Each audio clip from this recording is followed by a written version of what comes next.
महायुतीत ज्यावेळी अजितदादा पवार आले त्यावेळी सगळ्यात पहिलं असं सांगितलं गेलं की राष्ट्रवादीला जागा पाहिजे.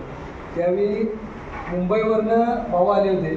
सगळ्यात पहिली जिल्ह्यात भूमिका घेतलेले आमदार कोण असतील तर आमदार जयकुमार गोरे भाऊ आहेत. त्यांनी सगळ्यात पहिली भूमिका घेतली की भारतीय जनता पार्टीच सातारा लोकसभा मतदारसंघात निवडणूक लढेल ही सगळ्यात पहिली भूमिका कोणी घेतली असेल तर त्यांनी घेतली. त्यांच्या जर मनात किंतु परंतु असतं तर त्यांनी ती भूमिका घेतली असते का. दुसरी गोष्ट आपण जसं म्हणला या अनिल देसाईंच्या ह्याच्यामुळं किंवा अभय जगताप यांच्या ह्याच्यामुळं काय जिल्ह्याच्या राजकारणावर फरक पडेल का. जिल्ह्याच्या राजकारणाचं बाजूला सोडा, कुकुरवाड जिल्हा परिषद गट ज्या गटात मी सुद्धा काम करतो आणि ते दोघं सुद्धा कुकुरवाड जिल्हा परिषद गटात आहे. हे दोघं विरोधात असताना सुद्धा भारतीय जनता पार्टीच्या उमेदवाराला 2700 मताचं लीड आहे. 2700 मताचं लीड आहे. त्याच्यावरनं आपण त्यांची पात्रता आणि त्यांची हे लायकी आपण समजून जावी. दुसरी गोष्ट अशी आहे की खरं म्हणजे त्यांना जिल्ह्याच्या ठिकाणी प्रेस घेऊन महत्त्व देण्या एवढी त्यांची पात्रता नाही. पण त्यांनी जे आमचं मंदिर आहे, भारतीय जनता पार्टीचं मंदिर आहे सातारा जिल्हा कार्यालय, याच्यावर त्यांनी फक्त हे केल्यामुळं आज सातारा जिल्ह्यात कार्यालयात आपल्याला प्रेस घ्यावी लागली. याच्या व्यतिरिक्त बाकी कुठलाही कारण त्यांना मोठेपणा द्यायचं नाही. खरं म्हणजे ही प्रेस ही देवळीत होईल आणि तिथला डाटा तुमच्याकडे येईल. 2 दिवसात प्रेस होईल.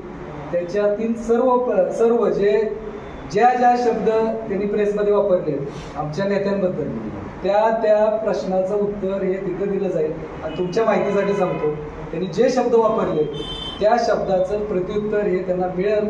त्यांनी आजपर्यंत काय केलंय, काय करून पदं घेतली. तुम्ही त्यांची सोशल मीडिया बघा.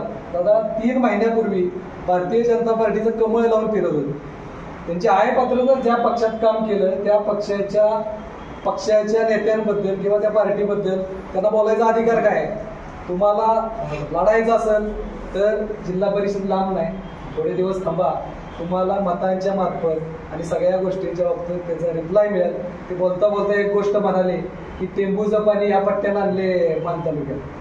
टेंबूचं पाणी आमचे नेते त्यावेळी असणार तत्कालीन मंत्री होते चंद्रकांत दादा पाटील, त्यांच्या माध्यमातून डॉक्टर दिलीपराव येळगावकरांनी दादा महाबळेश्वरवाडी हे अनिल देसाईंचं गाव आहे, त्या महाबळेश्वरवाडी तलावात पाणी सोडायचं काम चंद्रकांत दादांनी केलं होतं. आणि त्याच्यासाठी पाठपुरावा केला होता आमचे भारतीय जनता पार्टीचे नेते डॉक्टर दिलीपराव येळगावकर. त्याचंही त्यांनी सांगावं की नक्की डॉक्टर येळगावकर साहेबांनी प्रयत्न केला होता का तुम्ही प्रयत्न केला. त्या तलावात पाणी सोडायला अजून सुद्धा आमदार जयकुमार गोरेंनाच फोन करावा लागतो. ही यांची कॅपॅसिटी आहे.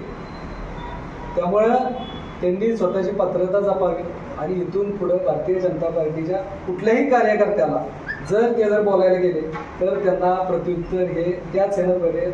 दुसरी एक गोष्ट मला सांगायची, ते ज्या पद्धतीनं सांगतात की आमचे नेते छत्रपती उदयन महाराजांबद्दल ते बोलता काल बोलले. आज माझं चॅलेंज आहे, तुमच्या घरातल्यांनी कुणावर पैसे लावली ती जरा विचारा. 1 लाखानं उदयनराजे पडतील. तुमच्या घरात तरी मिळ आहे.